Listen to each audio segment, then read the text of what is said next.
चलिए, let's begin the journey of time. उस दौर से जब टाइम था लेकिन उसे मेजर करने का कोई तरीका नहीं था। ये सफ़र शुरू होता है इजिप्ट के एक गांव से, जहां बनाई गई दुनिया की पहली घड़ी सनडायल। एंशियंट इजिप्ट में ज़िंदगी सूरज के साथ चलती थी। किसान डेलाइट पर डिपेंड करते थे फसल उगाने के लिए। पुजारियों को प्रेयर्स के एग्जैक्ट टाइम चाहिए होते थे और वर्कर्स को जानना होता था दिन कब शुरू होता है और कब खत्म। लेकिन एक प्रॉब्लम थी, लोग सिर्फ आसमान देखकर वक्त का अंदाजा ही लगा सकते थे। फिर किसी ने एक बात नोटिस की, जैसे जैसे सूरज मूव करता है वैसे वैसे साए भी मूव करते हैं। ज़मीन में एक लकड़ी गाड़ कर और शैडो की जगह मार्क करके इंसान ने बनाई पहली सनडायल, जो दिन में बहुत अच्छे से काम करती थी। पहली बार दिन को हिस्सों में बांटा गया, लेकिन सनडायल भी परफेक्ट नहीं थी। रात में काम नहीं करती थी, बादल होने पर भी फेल हो जाती थी। और तब इंसान ने पूछा एक सवाल, जब सूरज ही गायब हो जाता है तो वक्त को कैसे मापा जाए? क्योंकि जब रात होती सनडायल्स यूजलेस हो जाती। तो उसका सॉल्यूशन पानी।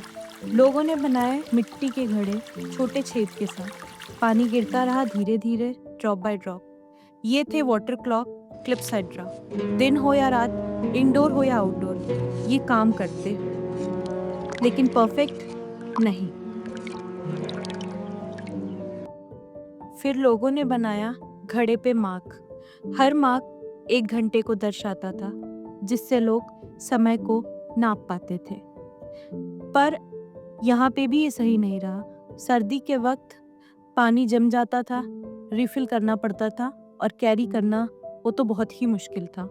फिर जैसे सिविलाइजेशन ग्रो हुई, लोग दूर ट्रैवल करने लगे और एक नए सवाल उठा, how can time travel with us?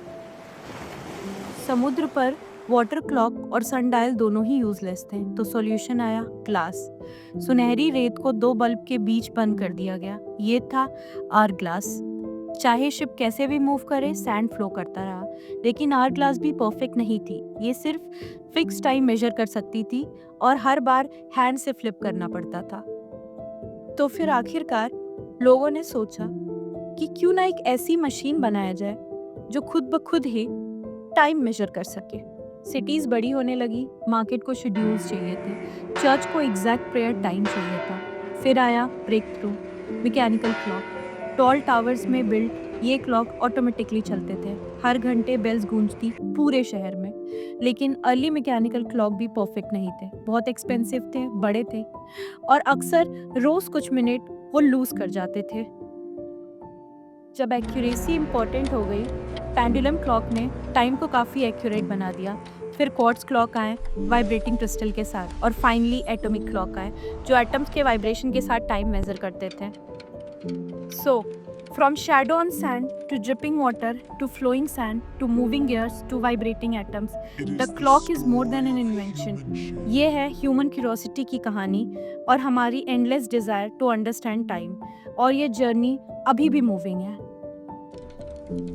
Shadow से लेकर एटम तक समय की हमारी यात्रा अभी भी जारी है। अगर हमारा ये वीडियो पसंद आया हो तो इसे लाइक शेयर करें और हमारे चैनल को सब्सक्राइब करें। धन्यवाद।